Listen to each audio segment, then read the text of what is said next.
Alright, so it's kind of windy. I don't know how the audio is going to hold up. But I'm just walking around where I walk during the day that I'm able to. The time I'm able to exercise. I usually like jog a little bit, walk a little, but I want to be able to have breath to talk.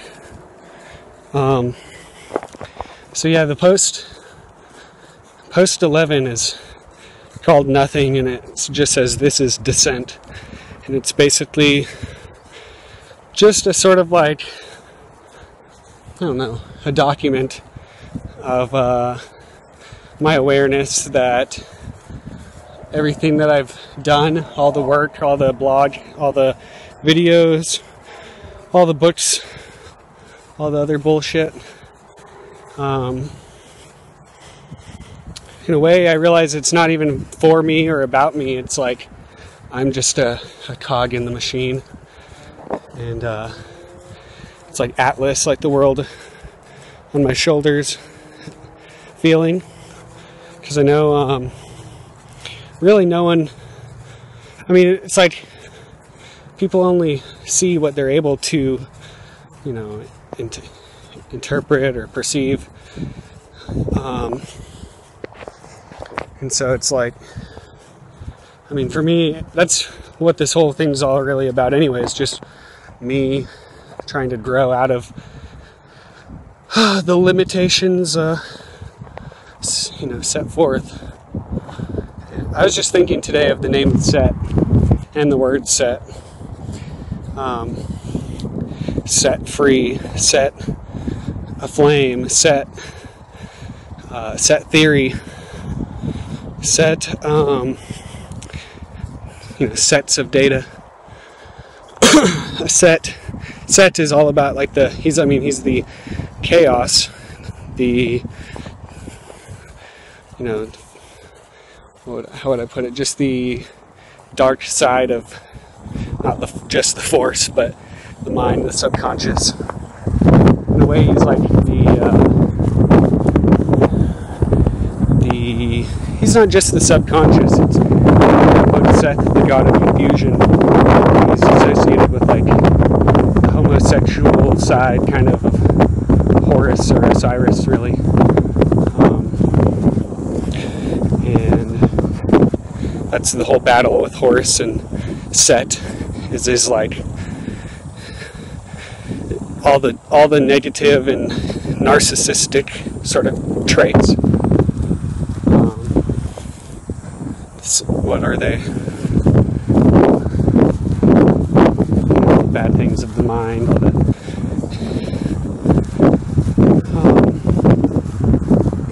I don't know. I was just thinking 11 and Doth. Obviously, 11 is the reflection of the one, the shadow, and Doth spelled out either as, you know, with the Tau or Teth is also the one, the, and then letter 1, the number 1. So it's like the false one.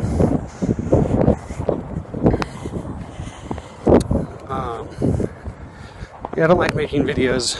I don't like talking to myself. So I never really did that until recently. But I don't know.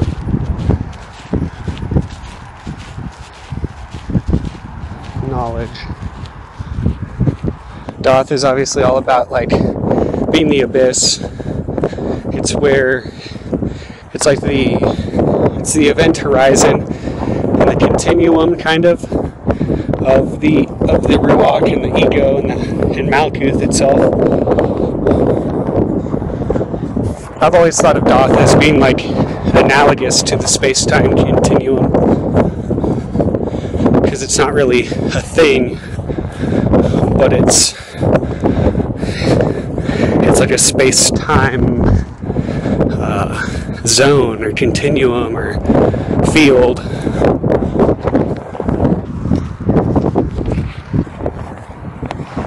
Being the fourth zone from the supernal triad, it's like the fourth dimension. I think it's probably too windy though right now, and I don't want to talk to myself in front of people. But all right, so this post is number 11. I called it Nothing, and all I wrote was, "This is Descent," and it's pretty much just, I don't know. It wasn't really just an excuse not to write anything. It was more just like a, I don't want to say it because I've said it so many times, but it does need to be said occasionally, every now and then. But it's like a big fuck you, and that's kind of what 11 doth, being the dual one or the devil or the reflection of the one of manifestation. It's like the split. It's the devil horns. It's also like the antenna, and it's symbolic of everything, like aliens and everything out, or Set just being the foreigner and the outsider.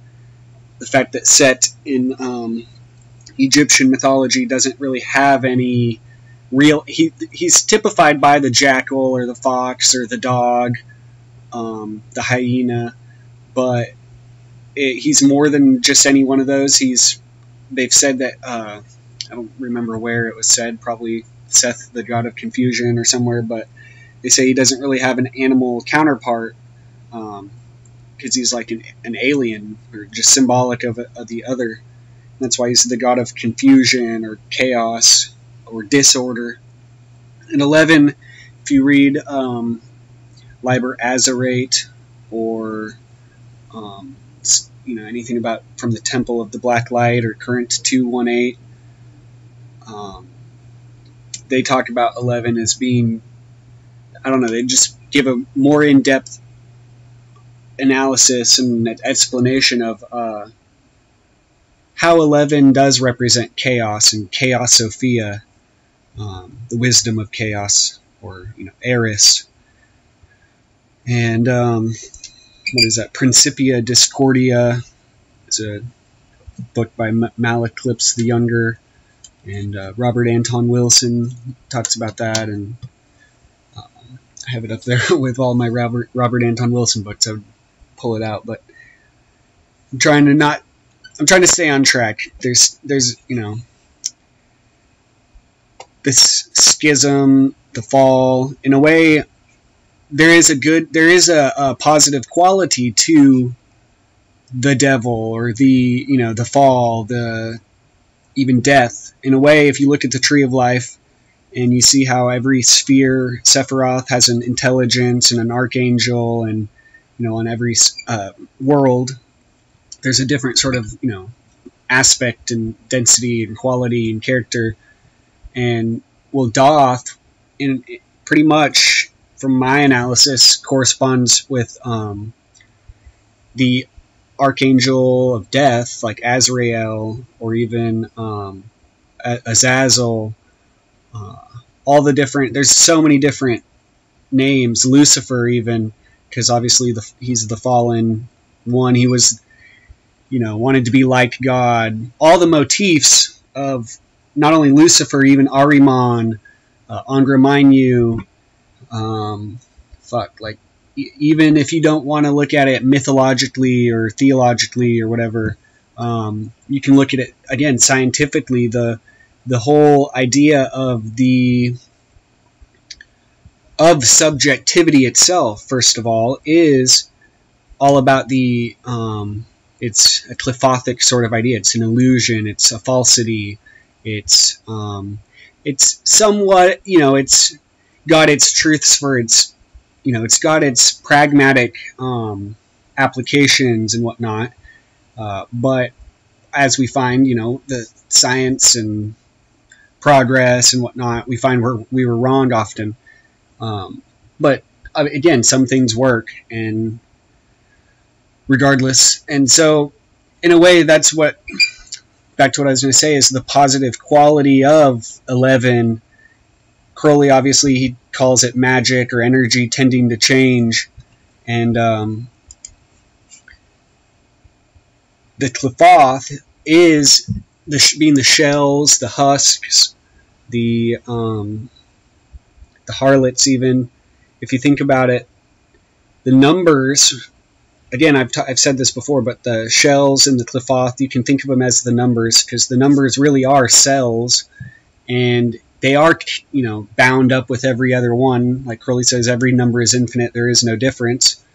So it's all relative.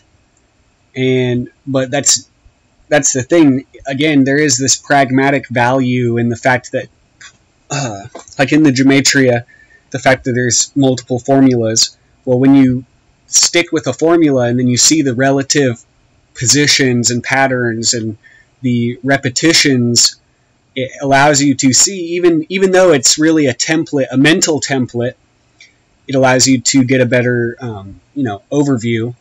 And so I don't see why there is this resistance in this.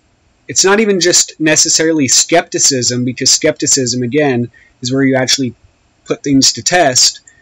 But when it comes to gematria, and really the occult in general, I guess, because people like to have these like Wikipedia sort of level understandings where if their understanding, a lot of people carry on these ideas that they are passed down through not even just Wikipedia, but the grapevine or the internet or wherever, hearsay, even books. And there are active like disinformation campaigns all throughout history. I mean, especially since the 1800s, especially in the realm of the occult. And so you really do have to look and like keep looking and not expect to, read something or hear something and expect that to be the end all be all answer. And so that's the problem with a lot of this sort of materialistic paradigm and scientism, whatever you want to call it, is people like that. I mean, that's the problem with the academic community in general. And like if you watch the Lego movie, like Will Ferrell, the typical like adult, wants to glue everything in place, while the child, see his kid sees, there's no imagination in that. There's no movement. And obviously that's a big symbolic sort of tale, again, about Ahriman, and that's Ahriman and, Ormuzd, or whatever their names are, Ahura Mazda, the dichotomy between good and evil, like, is cosmos, which holds things in place, more negative, or is the freeing principle of, even Lucifer, that's where the Luciferian ideology comes in. And I think, obviously, both things have their sort of place. I don't necessarily cling to one side or the other. I see the value, I guess, like, it's all just like the Inquisition and the clinging to religion. I mean, obviously, it was really hard to go against that in the first place throughout, the last 2,000 years. And there were people who did in their various ways. It's all about being smart about it. In some cases, obviously, that didn't work. But that's the problem is, again, like, Set, for example, I keep thinking of Set. If someone were to truly want to come and bring the knowledge, or bring what everyone was, like, bring the peace even, or even to change things, to shake things up a bit. No, everyone wants that. Like, if you look at it in politics or even with religion, I mean, but when it comes down to it, you really don't want that. And all these different thoughts just keep coming to mind, like Crowley, again, how it's not necessarily the goal, getting the goal, it's the work and the process and the going of the path. is really where it's at, so to speak. And so it's not, that's why, I mean, really, like, I may repeat myself. I mean, I do repeat myself. I see everything as a cycle.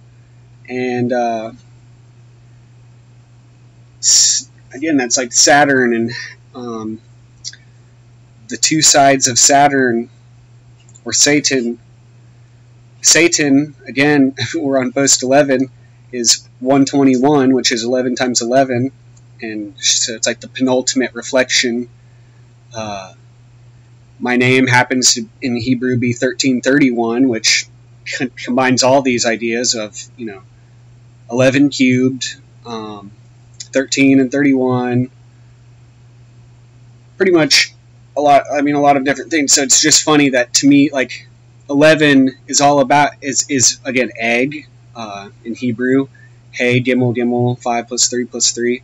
And the egg is the manifest reflection of the zero, or of Ain, or of, zero is literally the symbol of the egg. And so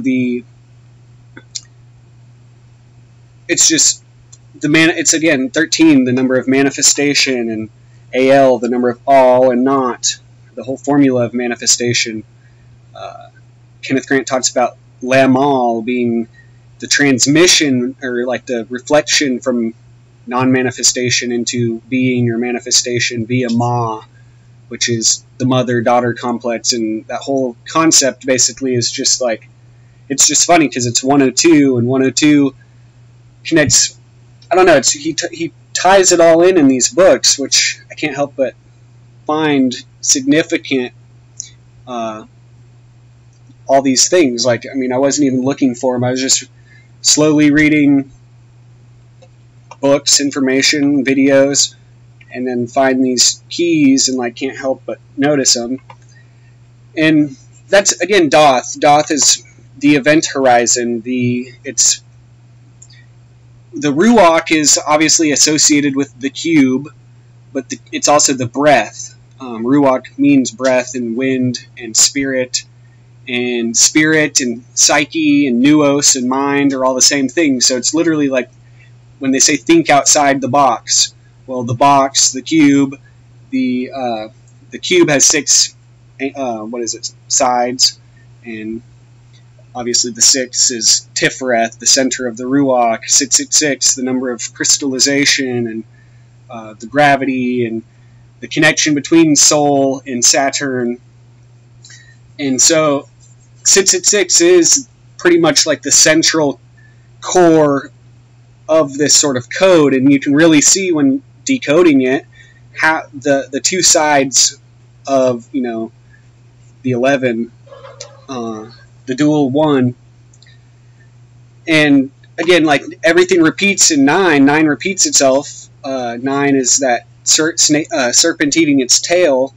10 is kind of where it achieves oneness, kind of, you could say. And I was just thinking yesterday, or the past few days, how 10 is really the 1 broken into parts evenly, and 11 is, again, just this,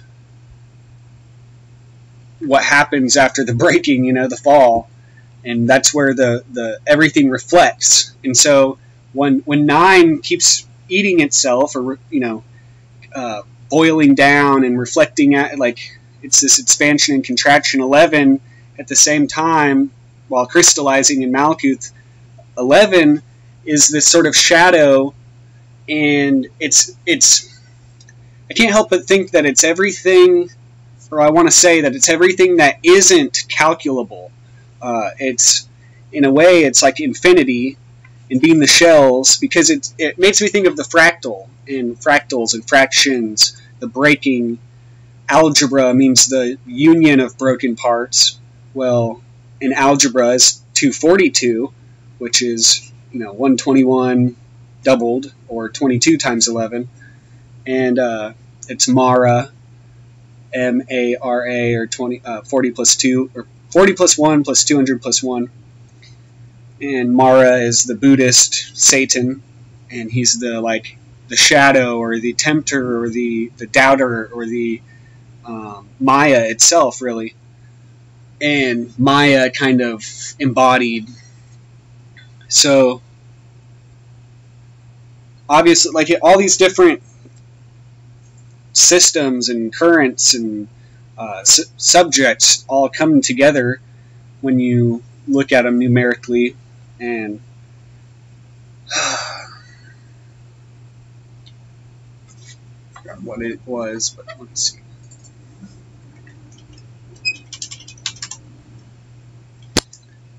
Yeah, everything in number is 666, and it makes, again, back to the whole Neo seeing the source code. Source code is 666, and how even though all these things equal to like 666, or other things may equal the same thing, it shows again the parsing and the broken parts, and again the reunion of broken parts. The Tikkun Olam being, again, 666, the repair of Malkuth. So, I don't know, basically, this all kind of, I have this video open, I just watched it, it's one of my friends, she was talking about 5G, how they don't even give a shit about, the possible effects, or it's not even just the possible effects, the effects I can feel, or like Wi-Fi. I know people deny it, but like I've had friends. I've asked them, do you feel if you hold an iPhone with the Wi-Fi on, or hold your hand on the laptop with the Wi-Fi on for too long? Do you feel this sort of like buzz or sort of like weird fuzzy feeling in your? It's almost like in your bone. Because you can't really, I don't know, it's not really even in your skin. To me, at least, it feels like it's inside, almost like microwaving. And if I turn the Wi-Fi off on my phone, it's not even, I don't even feel it. And I don't think it's a psychosomatic thing. But again, the word psychosomatic, 666. The word electric, 666. The body electric. Some other book, what is it? By some lady named Moss. The Body Electric. Well, there's like 2 books called The Body Electric. But yeah, there's the body is a battery, and that's how we operate. Like your neurons firing, and your whole body is an electrical system. And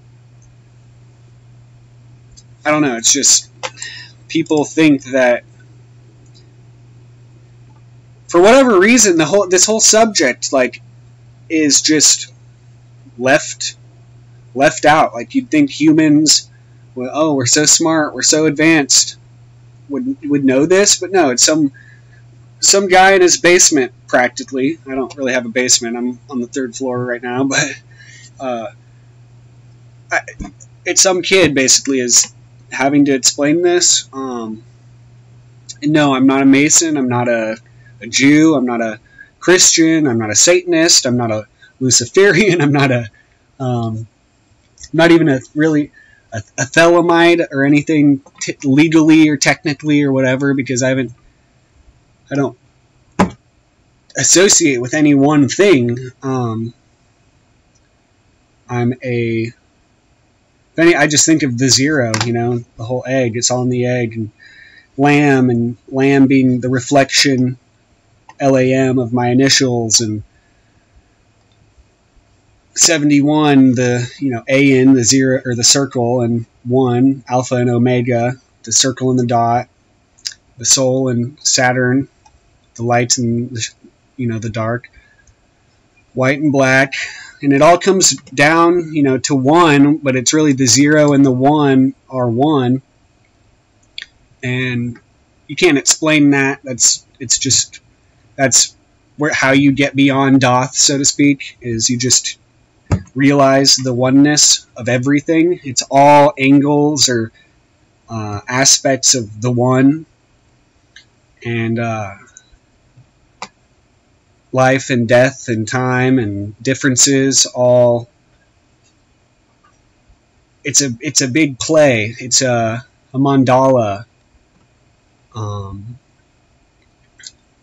it's both pretty and terrifying at the same time. You know, it's Kali, it's all of these fucking things that people have tried to call and put into place, but energy tending to change.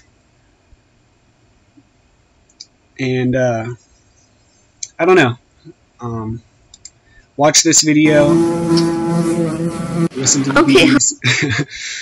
Oh my god, and it's 11 minutes. See, and I don't plan this shit. It just happens. Everything's fucking connected. Get used to it, because it's about to get a lot more connected. And yeah, go read The One Beyond 10 and Aleister Crowley and the Hidden God. Read The Ninth Arch from start to finish without stopping. No, I'm just kidding. 187 is 17 times 11. And 17 is obviously the number of Kaf and a huge Typhonian number. He has a whole chapter pretty much devoted to its appearances throughout history. 217 is a number of Set, as Set in Hebrew, or Seth in Greek. And 217 divided by 7 is 31. I was thinking, what was I pulling this up for? Oh yeah, he says, the beetle and the spider are zootypes of future forms of consciousness already emerging on this planet. Both are vehicles of new Isis. And new Isis is basically the new manifestation or new knowledge, or it's kind of like the magical child.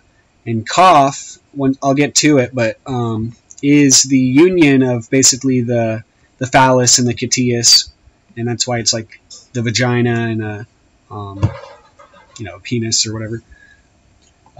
They say it's a tail also, but either way, the oracle is Beskol, a formula of Beskol. The oracles The oracles uttered in the tunnels of Set during magical operations conducted in New Isis Lodge between the years 1955 and 1962. And yeah, New Isis Lodge is the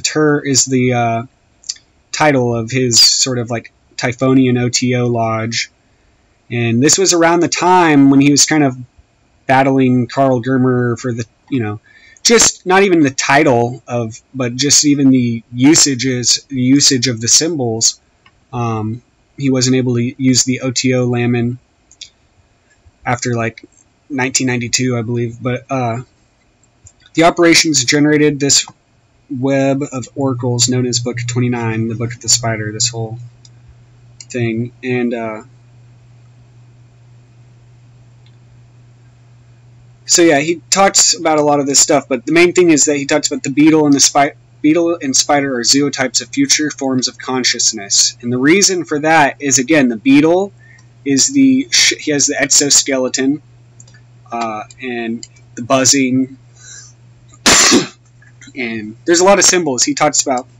See, there's a book called The Beetle by Richard Marsh, which is fiction, but he mentions a lot of fiction books, including the Necronomicon and various other Lovecraft books, and how the people even who wrote them weren't occultists and didn't have the perspective of 50 years' time. They weren't even alive when Kenneth Grant was writing most of these books, and he had the looking back and the perspective of seeing, holy shit, like all these things are overlapping, almost like a Salvador Dali painting, which he talks about in Outside the Circles of Time. Salvador Dali's sort of new eon sort of gnosis, sort of, or I forgot what he called it, but it's all about this sort of quantum and this sort of quantum consciousness. I think of how basically before scientists and philosophers or whoever really conceived of the black hole, Thoth, again, which corresponds really with the black hole. Night Side of Eden actually references the black hole by, I forgot his name, Robert Taylor or someone. Thoth really corresponds with the black hole, although they were really wanting to associate it with Sirius, the star Sirius, because again, its associations with Set and being the first or the nearest star. It's like the outsider or the alien, and so basically the beetle and the spider obviously with the web, the internet, the sort of hive mind. Again, the bee, the beetle, the spider, these are all Typhonian zootypes, Kenneth Grant calls them, because they symbolize a lot of our knowledge obviously comes from mimicking and seeing nature take its course in animals. And obviously Kephra, Kaf, happens to be 186, wherever that is. 186 is Kaf in Hebrew, and that connects obviously with the back of the head, and the Egyptian Kephra, the scarab, who, you know, wheels the dung ball through the night of, you know, night and darkness, the subconscious. It's basically symbolic of the subconscious, and that's why the beetle, the clicks, the bits of data, the numbers, the shells, the qlifoth, all these things, see, to bring forth is basically Kaf backwards. Kaf Nia, again, Kaf backwards to bring forth, or to even bring to an end. New Isis is the bringer to birth of the perfect ion, or the perfect eon, or the, you know, the manifestation, the secretion, the secret ion secretion. This book, The Magic of Atlantis, I wanted to actually, you know, quote or get into. This chapter actually is called New Isis, chapter 5, and I hope Frank Rappel doesn't get upset. I don't think he would, because most people don't even know this book exists, and you can't really go buy it anywhere. You might be able to get a paperback copy if it's printed from Amazon or something, but this book I just randomly, like, books have a way of coming to me. I don't even, and it's not even just books, information, people, things, animals, money, and that's why I've always kind of been interested in magic and seeing how the fuck this works. What is the universe doing? What is this? It's like there is a mechanical nature to it all. So yeah, there is a science, there is a logic to it all, but there is a way in which you can actively, you know, operate along with those. The more you know about the laws of nature, the more you can operate with them or manipulate them or whatever. So again, like, people like to think that religion and science are two opposing, exclusive things. And again, even magic, like, magic is even further separated from religion. So it's kind of like a triangle of separation, but really they're all the same thing.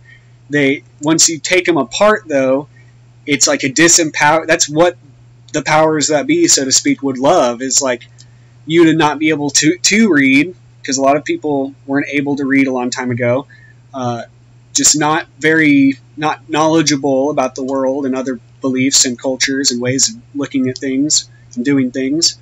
And so there's science and magic, pretty much, and religion all right there. It's that's why the magician is simply the archetype, really, of a lot of things. Like, it's, you know, the king, the phrase, or the, you know, the term the king happens to equal 102, and that's also the word slave.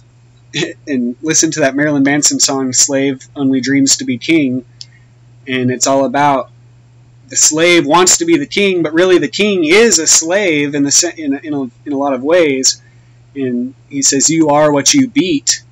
And in a sense, it's not just like, you know, it's really, it's like when you win, you are who you beat. So again, with like Lucifer and God, and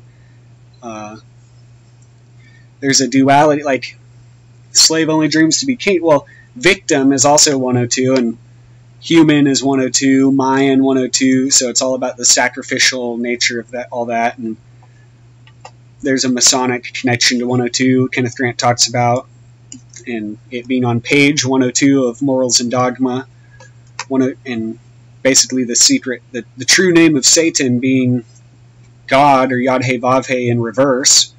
And so again, all this reversal, and 102 is Ra backwards, the reversal of light, darkness, or which R is light, but Ra in Hebrew is evil.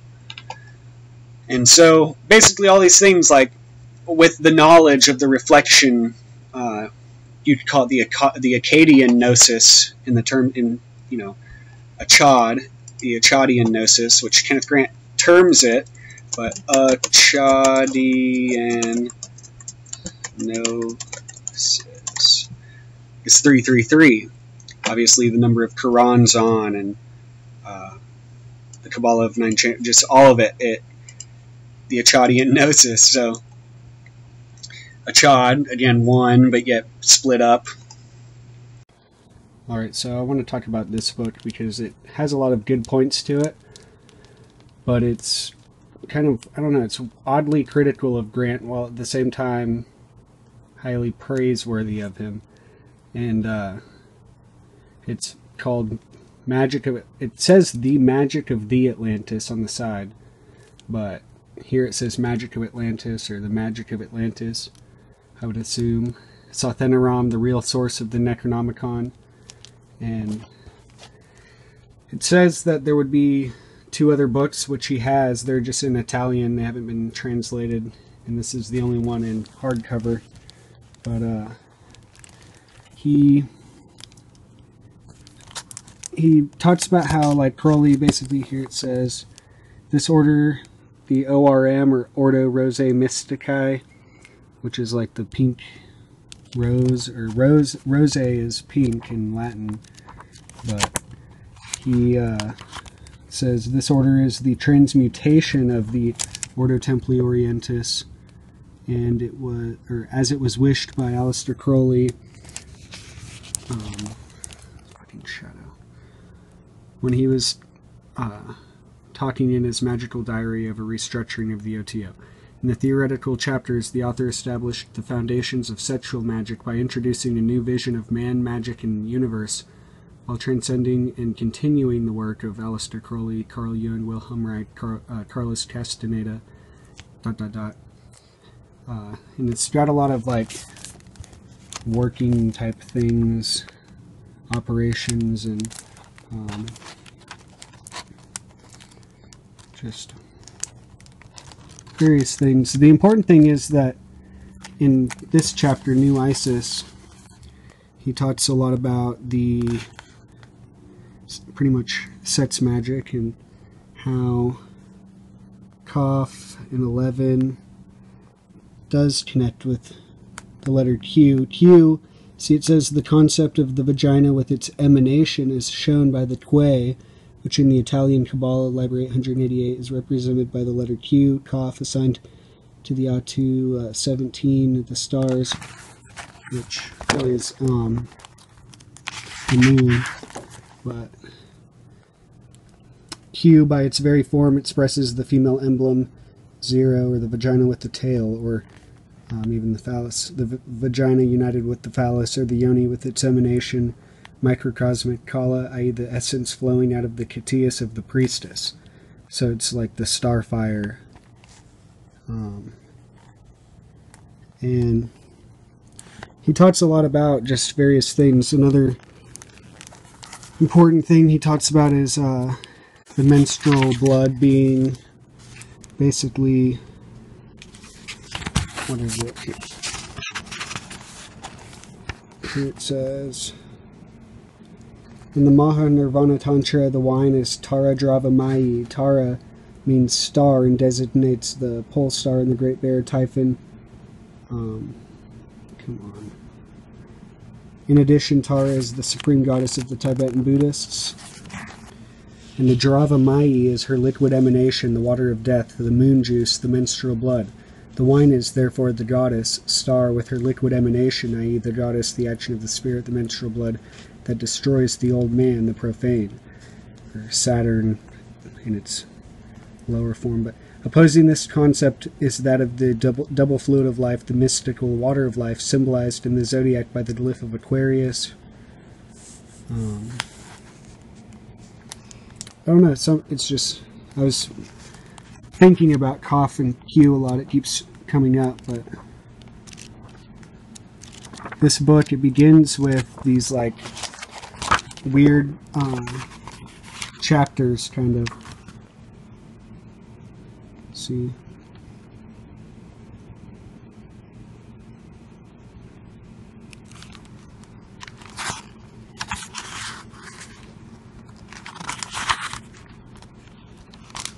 He talks about the, like, a new tree of life, kind of in the 13 spheres. But, he talks about Kenneth Grant kind of, like, saying that he got a few things wrong, which may be true, but I don't think this book is that spot on very much either. There is a lot of important stuff, though. And it seems like it's from the 80s, like 1981, I believe, or 85. I was going to read a chapter, but you'd really have to read it all in context.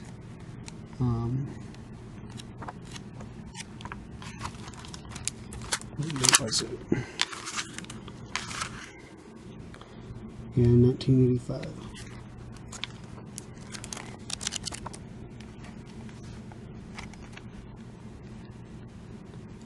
Oh yeah, here. Kenneth Grant is the major representative of the speculation about the OTO, has served merely to transmit to the external world the law of Thelema. We regret that he has not succeeded in transmitting it in its entirety. Yeah, well, who has? Crowley apparently didn't even. Which is a clear example of how deformations of the cults come about. Only 40 years have passed since Crowley's death, yet the whole body of his knowledge has been deformed by certain conceited experts of the occult. Yeah, like, I mean, the same could be said about this book. I mean, a lot of books, so that's why, I mean, I'd still find a lot of it interesting, but it's not like I cling to one book or anything.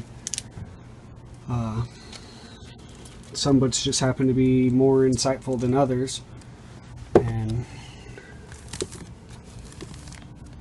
for example, Dark Doorway of the Beast. This book is like hardly ever talked about. Even Kenneth Grant doesn't. I haven't seen a reference to it in any of his books, but it's really helpful.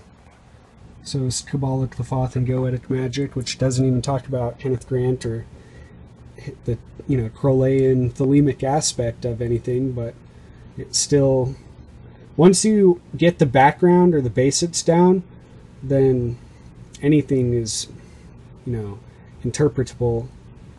And